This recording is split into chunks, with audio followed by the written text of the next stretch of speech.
the Stay Free Show. My name is Christopher Life Willers. 2003 years. I came home 20. Y'all may have heard me telling my story times. This is something parts of my. More importantly, about the back and forth, about the interaction. It's about the ability to answer some questions that y'all might have about your personal situations, my story, etc. Man, about prison, mental health, addiction, relationships, entrepreneurship, everything really, all things life, quite frankly. And I'm here on a mission. Just want to say this: I'm a mission. I'm focused. Um, Letting myself going in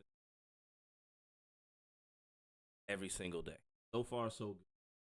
Barring any, I've been able to keep it going. And that's really, really what I've been wanting to do. And I'm grateful. Anyways, um, but I'm really, really grateful, right, to be able to have these conversations. To really not just be able to have these conversations support me, important, not just you're trying to is if you can questions back, that's what I do. If you or a loved one have been incarcerated, please might want to share it out with somebody that you think may need it. We'll get into it. Talk about the test today. Test. Talk about 2026 because it's right here. It's like nobody really not it's like you don't excited. It's like typically past you would hear people excited. Oh, another year's coming. We're getting ready to. Don't really hear that. But before I get into 2026, I want to talk about the test. Straight into it. The test. So you watch my stuff, you know I probably got a story. I got something, right? And I appreciate that, Sonny. But essentially, old time, old timer, OG, etc. He told me one time, I see you, Nick. He said, "Will be tested, and time tells everything." And by the way, he said that to me out of nowhere. Like literally, I'm in the corner of the pod. I'm doing some push-ups, minding my business. One of my OGs though. He just walks by. He's like, "Will be tested because time tells all." I was like, "What's going on?" So he started. I said, "What do you mean, OG?" And we start talking. He said, "Listen, when you go home, there's gonna be that moment where you get tested. And for anybody that's never been to prison, it doesn't have to be when you go home. It could be when you finally reach that place of success, or when you finally moved, or when you're still gonna get tested at some point. And time will tell all, including how you will respond to the test. Y'all already know we still got that coming. Make sure y'all check out what I got, what I just put up to. But you will get tested, right? And the reason we're bringing this up is because, including myself, I can sit here, I can talk a good one. I can say blah, blah, blah, blah, blah, blah, blah, and then walk right out here, get tested, and everything go left. You got to be on point going into 2026. Got to understand you will be tested. Therefore, you should start studying if you haven't already. What do you mean by that? Start studying, man. Start paying attention more to what's going on. I don't like watching the news. It's not even necessarily the news. Get involved in your community. A lot of people just go to work, be in a house, go to the club, repeat. That's it. You know what I'm saying? Get into the community. Start having conversations with some of the people. Something different. Getting ready to go. Back to this test. We're going to get over there. I remember telling my wife prior to me coming home from prison, right? I got you, dad daughter breaks. I remember telling my wife after she told me it was gonna get hard when I came home as far as freedom.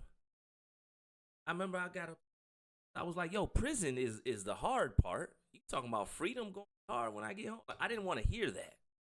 Because I'm wrapping up 17 years of prison. You know what I'm saying? I'm wrapping up 17 years of prison. I'm getting ready to come home. And my wife basically tells me, hey, the hard part is about to begin. And out of pride, all that, I was like, I ain't trying to hear that. You don't know nothing about prison. If I could survive all that time in here, I could survive whatever out there. So far, so good. But what she said was so true. The test started coming immediately. And the way the test came for me was I came home January 13th, 2020. The pandemic was getting ready to rev up. So the tests were coming from multiple places, multiple spaces. You understand what I'm saying? Like, couldn't get a job because they started to shut things. Mental health wasn't right. I couldn't get support because everything was shutting down. The whole world was. You understand? We were in a situation where I had waited 17 years to get free, and when I came home, Earth was on. A lot going on. Nobody knew what tomorrow was going. Immediately, I was getting tested, and I want to tell you, there's a couple of times, man. I'm gonna say grace is what saved me because there was a couple of times where things could have. I wasn't ready for the test because I didn't consider freedom was gonna be the hard part, right? I just didn't, and I don't know if y'all can relate to that or not. And maybe it's the other way around. Maybe prison is harder than freedom. No, but since I've been home in the last 5 years, if you're watching this, survived the pandemic, survived what looked like, or we're in the midst of inflation, recessions. I had a house fire. We had a tornado hit my house too, like literally same year, right? Had other things, right? Mental health was not good. I can literally go on and on. Somebody said if I heard R.I.P. Bo Billy, man, I have, man. I have. So I was getting tested left and right. I wasn't ready. If you're coming home from prison, have you considered how you may be tested? Like Wolf, I see you. If you just been home a week or two, have you considered how the test make? It's not the obvious thing. People are like, yo, I'm not in the streets no more. That's not even what I'm talking about. I'm not saying you got to be in the streets to get tested if you come home. Nah, you can get tested in the workplace. I remember I was in the workplace. Guy came in there, tried to tussle with me. That was a test. You know what I'm saying? Or you could be dealing with a PO that's disagreeing. I'll put that word. You know what I'm saying? The question is, gotta make sure we get it right. The question is, how will you respond? And hopefully we got it right now. Hopefully, man, when the test comes, we respond the right way. Hopefully. I got a question. When's the last time you felt like you weren't going to make it through that moment? I see you, Papa, man. That's other tests: mortgage, regular bills, living expenses. A certain type of stress level starts to come. Mr. Donju, I see you. It's a very serious situation. It's a test in itself when you're transitioning out of a very abnormal environment called prison into freedom. You got to be very strategic, right? People closest to you. And an opportunity can test you. You can have an opportunity to go somewhere you shouldn't be. That could be your test. The reason I'm asking is because we're going into 2026.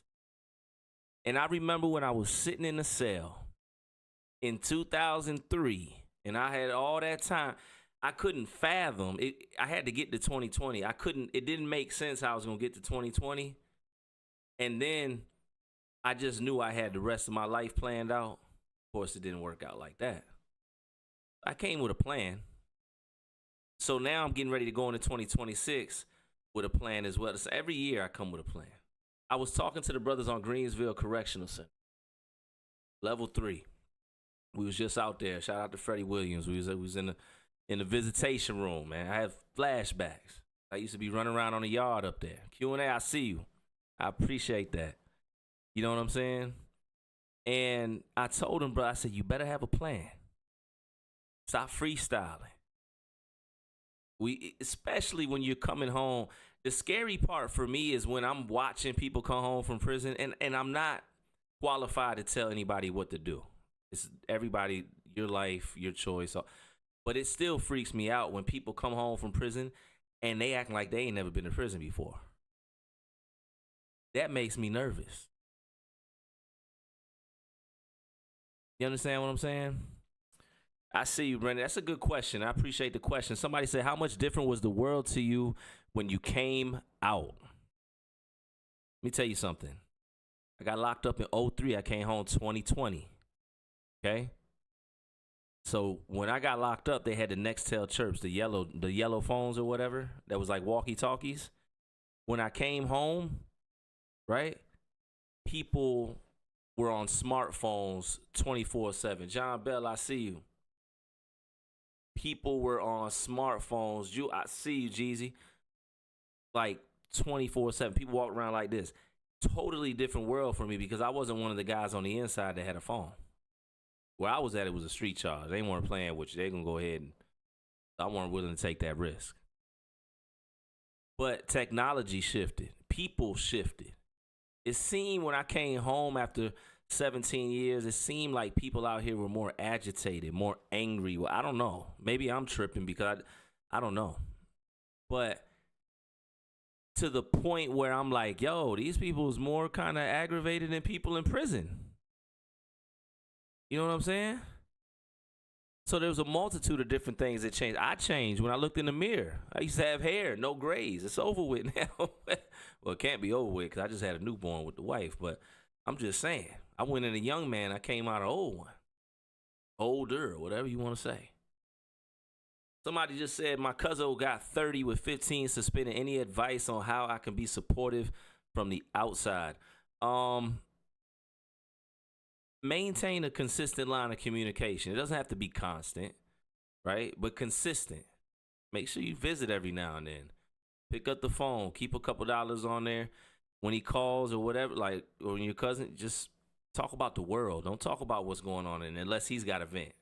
But other ways you can support people that are incarcerated, your loved ones, books, allowing them to have input on certain decisions you might make out there, whether it's real input or not, you can still take it into consideration. I know this one lady using the example of asking her husband what color should she paint the living room or whatever. She was getting ready to get part of the house painted. She allowed him to put it, the input on the paint. Whatever it is going to allow that person to feel connected to the world, and you can support that bridge. Try to do that. And also get them mental health support if you can. Like, that's key. Yeah, somebody said when I came home, cars were extremely fast. I got my license the first day and didn't know how to drive. I went to the DMV to learn how to get my license back. I'm thinking I got to, pay some fines off. Evidently, I had been locked up for so long that when I went into the DMV, they're like, oh, yeah, just stand here, take a picture. Here go your temporary license. I'm like, what? And my wife and them like, go ahead, drive. I'm like, no, I can't drive right now. I got to learn how to walk as a free man. I haven't walked outside of a fence without shackles on me. You want me to get in the car and drive right now? And some people do.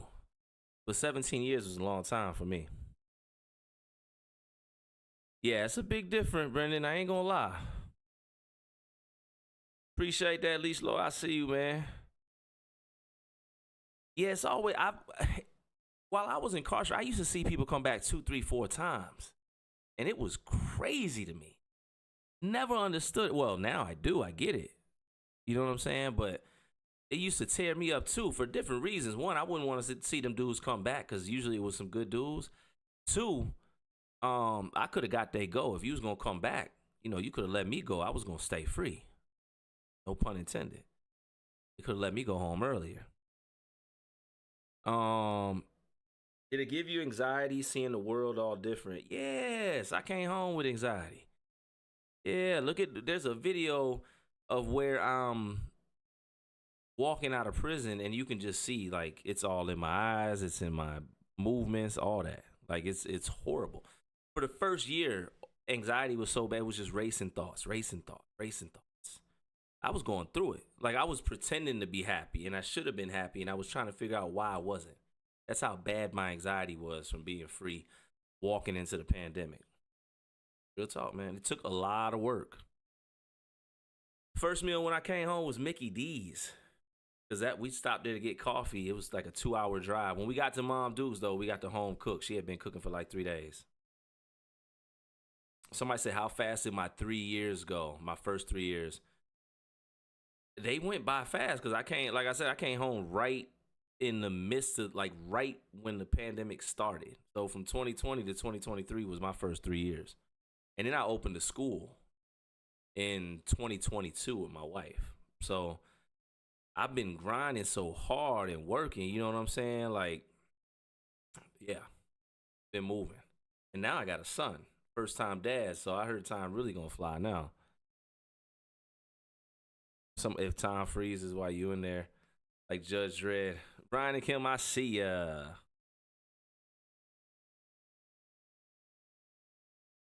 Never did you look at them as good dudes coming back.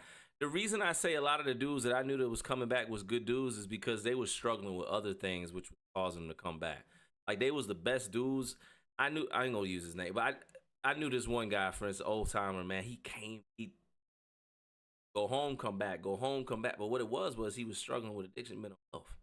He was struggling with some things. He never got the treatment that he needed. He and solid dude. And typically those are the ones I see come back. In my experience, you got some guys that come back with new heavy charges and go out there and do something crazy. You do, but the frequent flyers, typically what you'll see is they're impacted by something that they simply need some treatment for.